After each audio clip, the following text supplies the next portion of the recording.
Hola chicos, Historia del Arte y de la Cultura 108. Las cruzadas.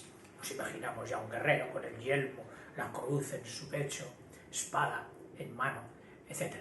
Y cargado de espíritu, por una buena, entre comillas, causa. Y digo entre comillas porque veréis que el análisis histórico pues detecta otros intereses también, como en casi todos los episodios de la humanidad.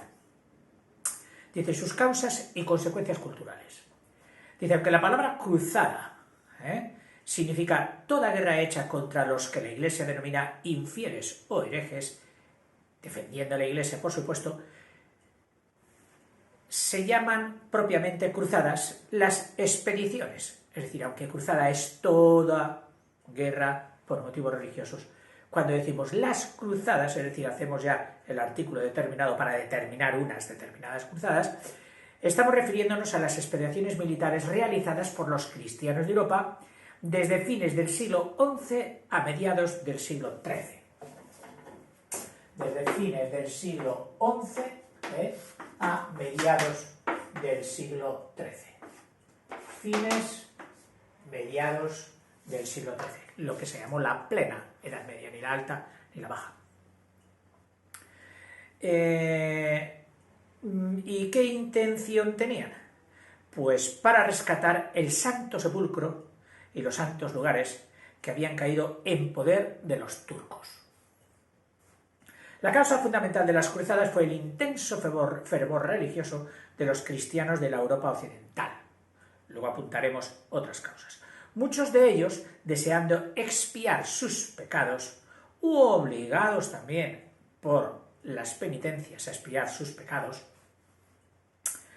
y fortalecerse en la fe. Acudían a costa de grandes sufrimientos y peligros, había quien vendía todo para obtener un equipo de lucha y poderse ir a las cruzadas, a Tierra Santa, lo que hoy llamamos Palestina, para visitar los santos lugares donde había sufrido muerte y pasión el Redentor. O sea, la cristiandad peregrinaba allí para expiar sus pecados. Los árabes no habían ostentado estas peregrinaciones, no, las permitían, eran una fuente de riqueza, de dinero, etc. Pero cuando los turcos selyúcidas, que era un pueblo que aquí denomina bárbaro y fanático, más fundamentalista en la exigencia de la ley coránica, se apoderan del califato de Bagdad, que venían desde Persia, y de casi toda Asia Menor, Siria y Palestina. Entonces los peregrinos, con estos más intolerantes, fueron víctimas de toda clase de vejaciones y atropellos, resultando imposible el acceso de los cristianos a Jerusalén y a los lugares santos. La gran indignación, el enfado, que se apoderó de Europa cristiana, determinó las cruzadas. Hubo 8 cruzadas, aunque hay quien dice 9, pero bueno, 8 son las históricamente más atendidas. 4 se dirigieron a Palestina. 4 a Palestina. De las 8 cruzadas, 4 a Palestina, que es donde estaba el sepulcro y los santos lugares. Una a Constantinopla.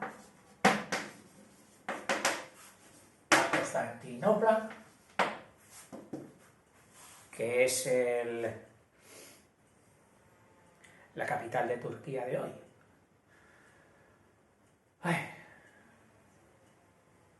Estambul. Estambul.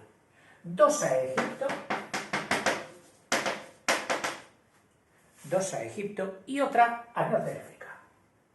Y una al norte de África, en concreto a Túnez. Norte de África, Túnez. La finalidad que se propusieron las cruzadas, que era la conquista de los santos lugares, no se consiguió.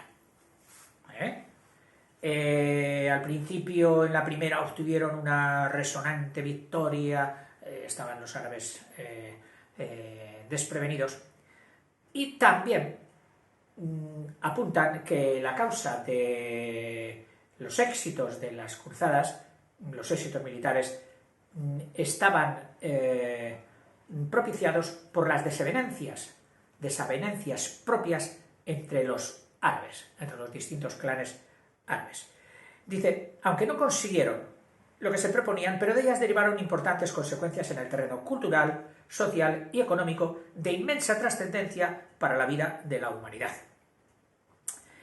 Mira, en el orden político-social, ¿qué pasó? Pues que arruinaron y debilitaron a la nobleza feudal.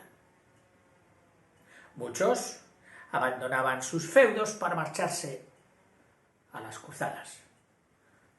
Estaban desatendidos y entonces el feudalismo tuvo un bajón enorme, favoreciendo la liberación de las clases serviles y el incremento del otro poder, el incremento del poder real. Es decir, si aquí estaban los señores feudales, aquí estaba la corona y aquí estaban los siervos,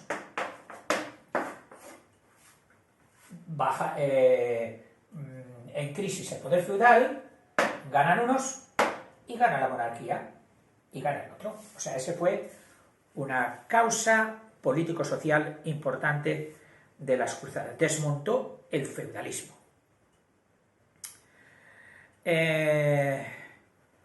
Y debilitaron, favoreciendo el incremento del poder, contribuyendo con ello a la decadencia del feudalismo.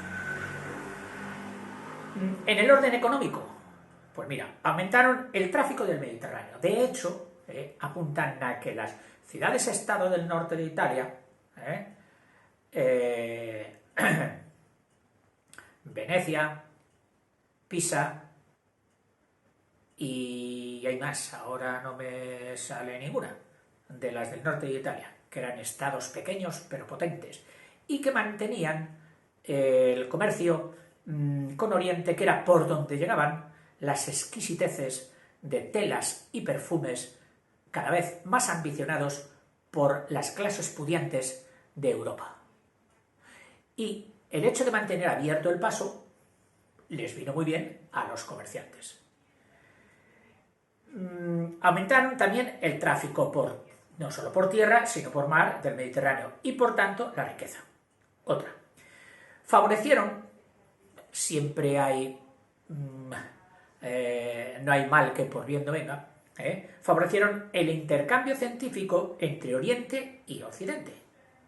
Sabios traspaso de conocimientos que, aprovechando esa convulsión de ida y vuelta de las cruzadas, se enrolaban unos en un sentido y otros en otro, investigando. El sabio va a lo suyo, contribuyendo al progreso de la cultura.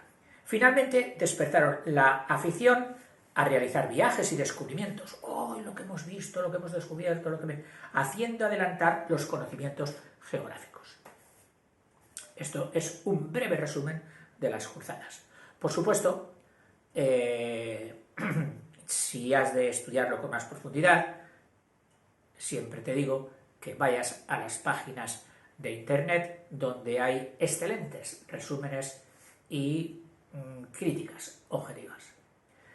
Las peregrinaciones, y en concreto la que más afectaba a España, que fue el Camino de Santiago. Los viajes a lugares santos o peregrinaciones fueron una costumbre muy generalizada en el mundo cristiano medieval. Ellas sacaron al hombre de la monotonía de la vida. Estoy aburrido, voy a hacer el Camino de Santiago. A ver, esta es la postura que sí, que se da de hecho muchas veces hoy, que nos tomamos el Camino de Santiago pues como una cosa no religiosa, sino de vida, de solar, de turismo, de superación personal. Es un reto, sobre todo para aquel que la hace andando. Ellos sacaron al hombre de la monotonía de la vida local cotidiana, igual que hoy. Ejercieron gran atracción sobre las muchedumbres, estimularon los viajes y pusieron en comunicación a los pueblos, contribuyendo poderosamente a extender el comercio, la literatura y el arte. Las peregrinaciones eran motivadas por el fervor religioso, por el cumplimiento de penitencias, dos, es decir, había quien la hacía voluntariamente, estimulado por ese fervor íntimo religioso, quien la hacía por penitencia, que la penitencia por tus pecados no se salvaba espiritualmente mediante la dicción de oraciones, como puede ser hoy, sino que tenía dos vertientes: el dar limosna, y a veces se te imponían limosnas muy fuertes, que eran prácticamente multas, para que no vuelvas a pecar, ¡pum!, ¡hala! Y también, si no tenías dinero ni sabías dónde sacarlo, pues mira, te ponían una cosa muy difícil, que era llegar a uno de los tres lugares santos: Jerusalén, Roma o Santiago de Compostela, que les venía muy bien, porque mira, ya Finisterre, te vas a fastidiar, ¡pumba!, para allá, sigo. Y aun de penas civiles, es decir, no solo la Iglesia ponía estas penitencias, multas de las peregrinaciones, sino también los jurados, los tribunales civiles, no eclesiásticos, y en última instancia, pues por el afán de viajes y aventuras, que en aquel momento no pienso que fueran tantas como las de hoy. Hoy sí, hoy son viajes, son aventuras. Después de Jerusalén y Roma, el principal centro de peregrinación fue Santiago de Compostela, a donde acudían peregrinos de toda Europa cristiana a fin de visitar el sepulcro del apóstol Santiago, y darle un abrazo a esa estatua del santo bonachón, con esa cara de bueno que tiene, pero que te tienes que acercar por detrás y darle el abrazo. Sí, los peregrinos penetraban en España por los pasos pirenaicos, dos principalmente: el de Canfranc, en Huesca, y el de Roncesvalles, en Navarra, de los que partían sendos caminos, un camino de cada uno, que pasando respectivamente, el de Canfranc pasaba por Jaca, preciosa ciudad ostense, con una de las catedrales románicas más antiguas de la península, y Pamplona, ciudad fuerte, bien amurallada y bien provista de lo que fue el poderoso reino de Navarra, tanto a un lado de los Pirineos como al otro. Y desde aquí, respectivamente, no, el de Canfranc pasaba por Jaca, el de Canfranc en los Pirineos, el de Canfranc pasaba por Jaca y desfilaba por aquí, y el de Roncesvalles pasaba por Pamplona, y por sendos caminos, hasta Puente la Reina, donde se unían. Yo hice el de Roncesvalles, no entero, la mitad. Sigo. En mi juventud, sí. Algún día te contaré algo del Camino de Santiago, de mi experiencia personal. Tuvo su interés. Hasta que se juntaban en Puente de la Reina o Puente la Reina, en el cruce del río Arga, que es el que venía desde Pamplona, al sur de Pamplona. Y desde aquí, pues, a Logroño, siguiendo ya dirección oeste, que es la dirección que en el cielo vemos que adopta para nosotros la Vía Láctea, nuestra Vía Láctea, que al verla de canto la vemos pues como un conjunto de estrellas de cierto espesor, pero que tiene mucha más intensidad en dirección de este a oeste. Y cuando el peregrino no tenía brújula, que no existía, su camino eran las estrellas, el Camino de Santiago, la Vía Láctea, que también se le llama así, la Vía Láctea, los Caminos de Santiago. Entonces las estrellas se veían muy bien. No había focos contaminantes luminosos que les quitaran esa inmensa visión y fabulosa. Si no la has visto nunca, tienes que verla alguna vez. Apartarte de los focos luminosos de las ciudades o con los grandes e ir a un paraje donde no haya contaminación lumínica y en un día claro ver las estrellas del cielo es impresionante. Tomas otra postura respecto al mundo y respecto al universo.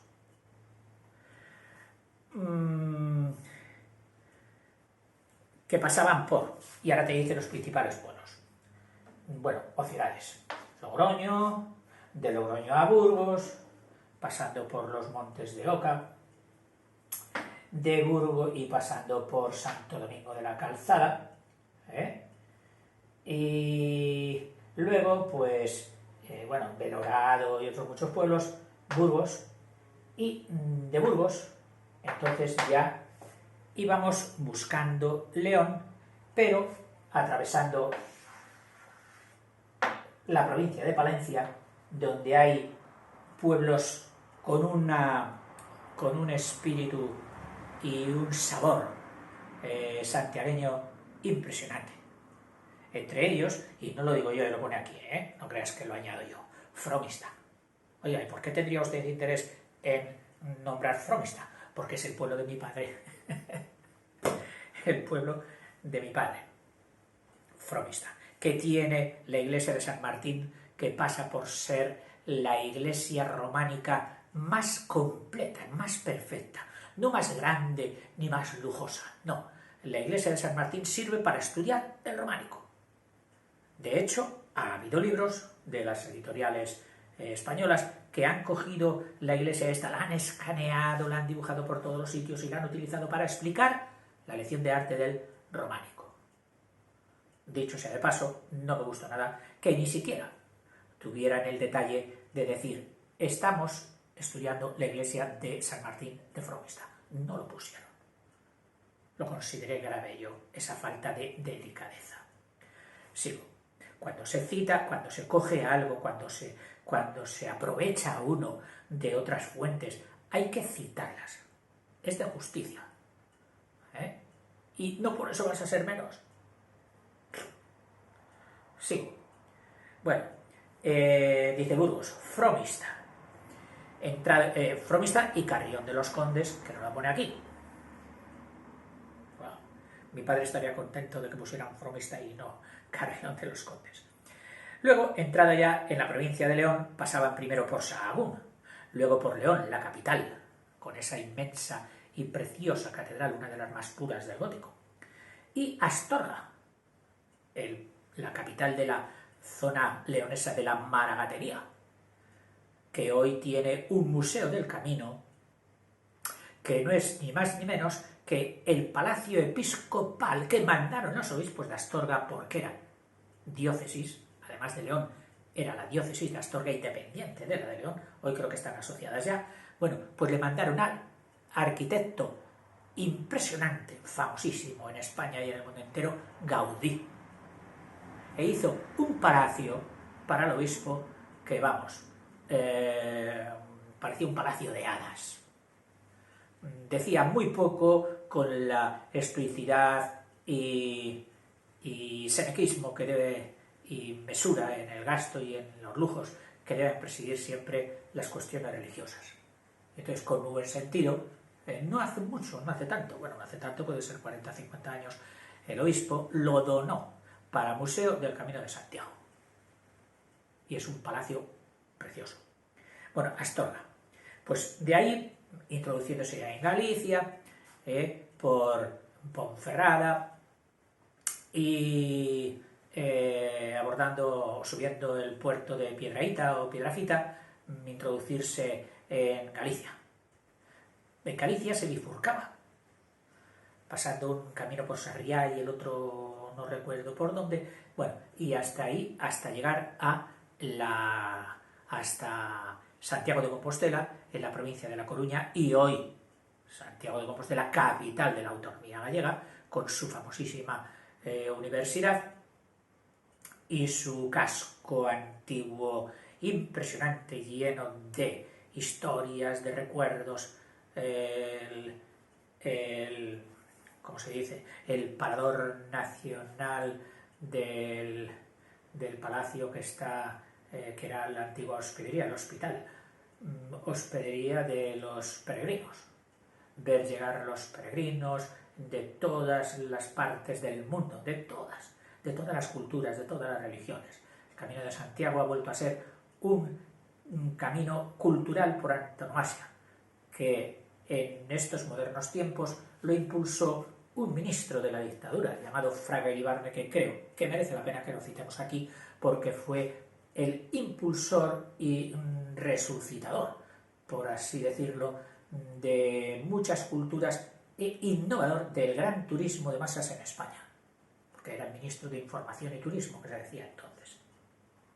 Trabajador impresionante y muy querido por los gallegos. Es denostado, lógicamente, por la facción contraria de la política española, pero realmente aquel señor dejó una impronta importante y muy interesante. Llegaron a Santiago. Estas vías, denominadas en conjunto Camino de Santiago o Camino francés, este de que te estoy hablando es el Camino francés, eran utilizados desde el siglo XI. Otra vía de penetración, ya más tardía, fue la de Bayona a Burgos. La de Bayona, en la costa del Cantábrico, Bayona en Francia, pasando por Fuenterrabía, yendo a Vitoria y de Vitoria a Burgos. Sí, Logroño, Burgos. Otra fue esa. Los peregrinos venían de Francia y unos se dirigían a Canfrán, otros a Roncesvalles y últimamente, bueno, con posterioridad, se dirigían también a Bayona para ir por Vitoria a Burgos.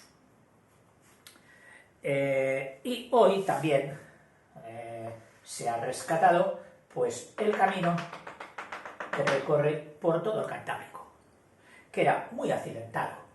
Siempre las cordilleras cantábricas desembocaban ahí como locas en el Cantábrico. Estaban muy cerca, bajaban todas sus aguas turbulentas al Cantábrico y era muy difícil hacer una carretera transversal a todos esos valles que conducían las aguas de la Cantábrica. Hoy la autopista A8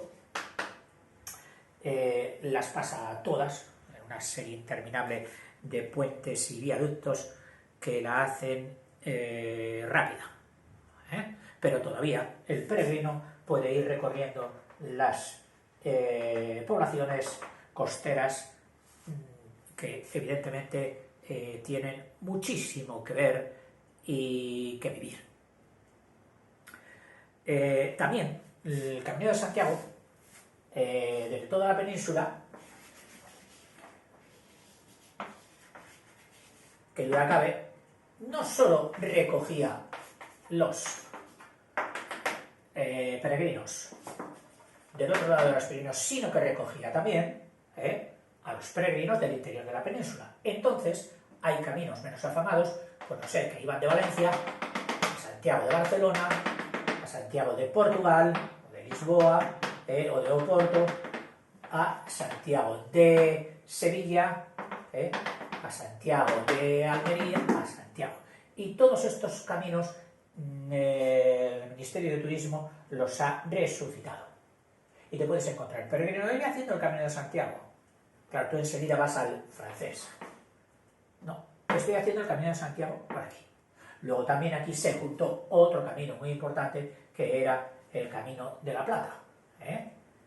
Desde Cádiz, pasando por Extremadura, hasta llegar prácticamente al puerto del Cantábrico, a Gijón.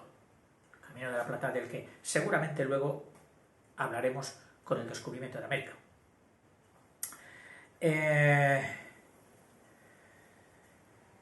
Este último bordeando la costa vasca por San Juan de Luz y Fuenterrabía. O sea, desde Bayona, en Francia, luego entraba por San Juan de Luz, todavía Francia, y Fuenterrabía, que está ya en el lado de la frontera española, para coger luego el camino de Vitoria. Se unía a Burgos a la anteriormente descrita. Estas peregrinaciones ejercieron gran influjo en la civilización. Por el Camino de Santiago llegaron a España ideas, ciencia y el arte del extranjero, especialmente el románico, de la pujante reforma benedictina que fue el Cluny y luego el Cister. Curioso que si te has dado vueltas por España, has visto que el primer románico no tenía ábside, eran iglesias rectangulares, recordando a su ancestra, la basílica, que tenía solo la basílica, tenía un ábside chiquitito. Pero a partir de cuando entra el Cister, y antes el Cluny, empiezan los ábsides, los cruceros, con más ábsides, y nace el románico, sobre todo con el afamado y precioso arco de medio punto, con esas bocinas espectaculares y con las filas de santos y el Pantocrator. Estudiaremos el románico, precioso. Bueno, dice ideas, ciencia y arte del extranjero, y por él dio a conocer España a Europa sus ideas y las grandes obras de su genio. Es decir, lo mismo que deciríamos, influencia de Europa, España exportaba también obras, cultura y genio, y sobre todo, luego, un poquito más adelante, las grandes consecuciones culturales de no solo de los califatos árabes, cuando Córdoba era la capital del mundo, por así decirlo, la capital cultural del mundo, que también exportaría conocimientos, inventos, la pólvora, el papel, a Europa. En fin, el hombre trataba de recuperar el aislamiento, la inmovilidad en que había caído después de la caída del Imperio Romano. Y el motor, la idea, la gasolina que más puso en marcha ese motor oxidado fueron las peregrinaciones. Bueno, chico, te dejo que indagues mucho más, porque disfrutarás. Verás fotografías, verás monumentos espectaculares, y lo pasarás muy bien. Hasta luego.